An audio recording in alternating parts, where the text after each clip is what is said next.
En este video leeré un artículo sobre la historia verídica de un muchacho que a los 14 años se une al grupo terrorista ISIS. At age 14, Khaled held his first gun. 15 days later, one of the world's most feared extremist groups sent him into battle. Khaled remembers how heavy the Kalashnikov rifle felt, how the noise hurt his ears. He recalls the terror of waking up in the hospital after a bullet grazed the back of his neck. Now this quiet teenager from Syria is speaking out against the jihadist group that has violently seized large swaths of Iraq and Syria. His message is simple: don't join the Islamic State. Khaled says he had no idea what was in store for him when he joined ISIS last winter.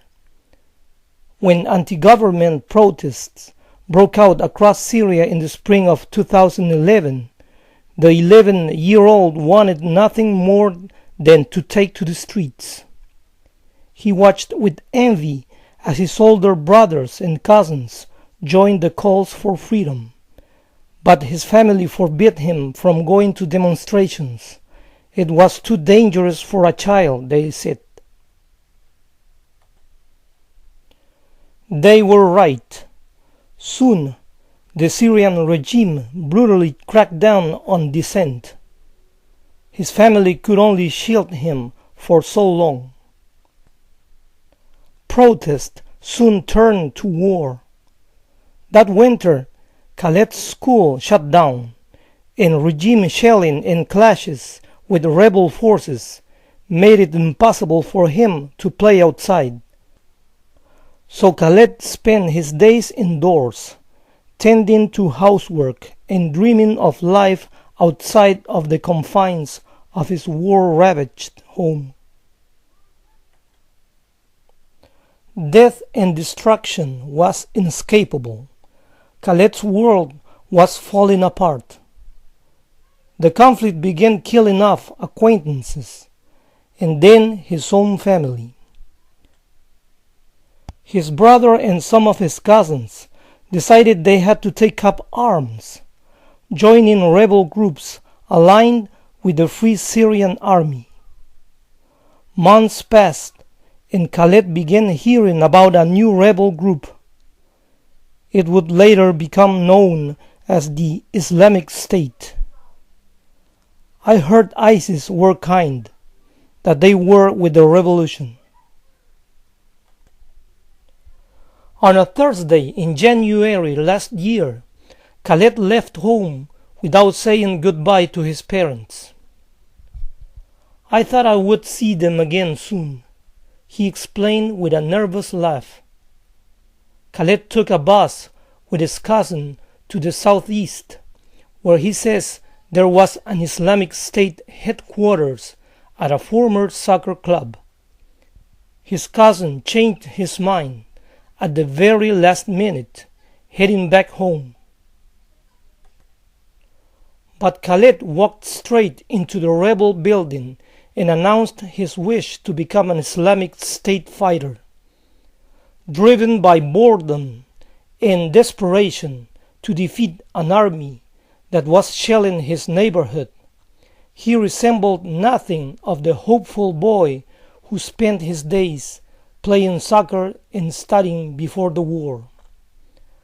At the Islamic State headquarters, fighters asked for Khaled's name, where he lived, and his age. When he said he was only 14, they didn't blink. They liked me because I'm tall, said the lanky teenager, his boyish face showing just a hint of a mustache. For just over 2 weeks, Khaled went through intense training. He learned to use multiple weapons, including Kalashnikov rifles, PKC machine guns and pistols, and trained in endurance and sports.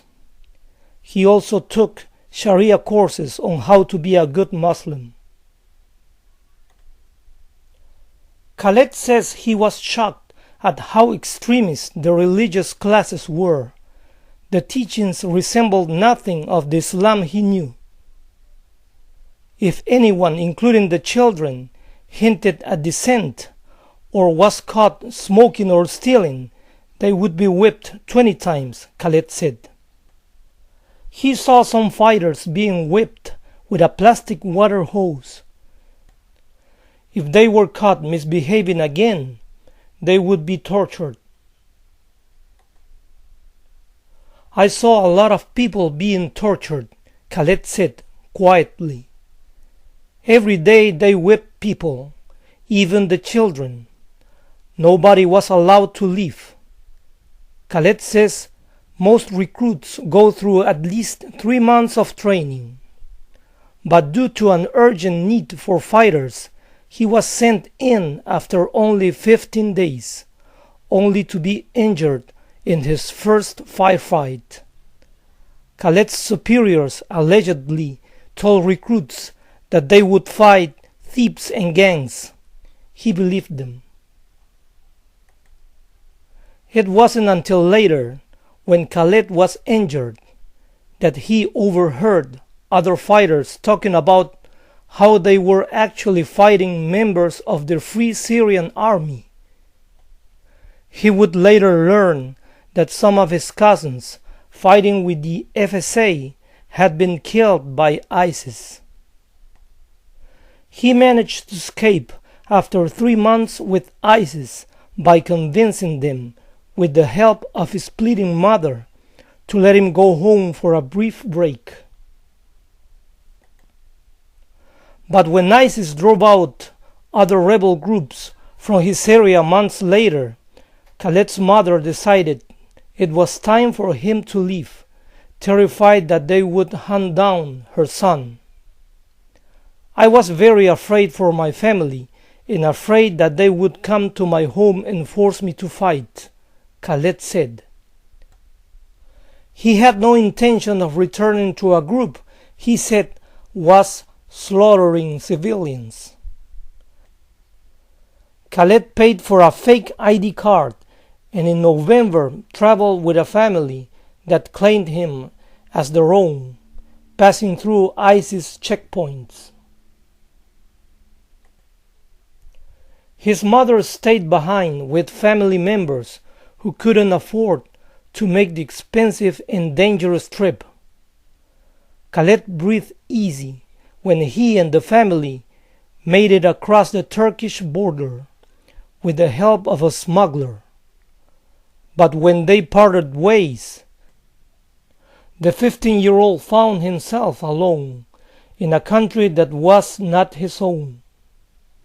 Now this child soldier turned refugee has no easy way of continuing his education or finding work in Turkey. He lives in a hotel with strangers, surviving off of cash sent by his brothers who sought refuge and work in Saudi Arabia. He desperately wants to join them, but he wants others to know the hard truth about the extremist group, because if he had, he never would have joined.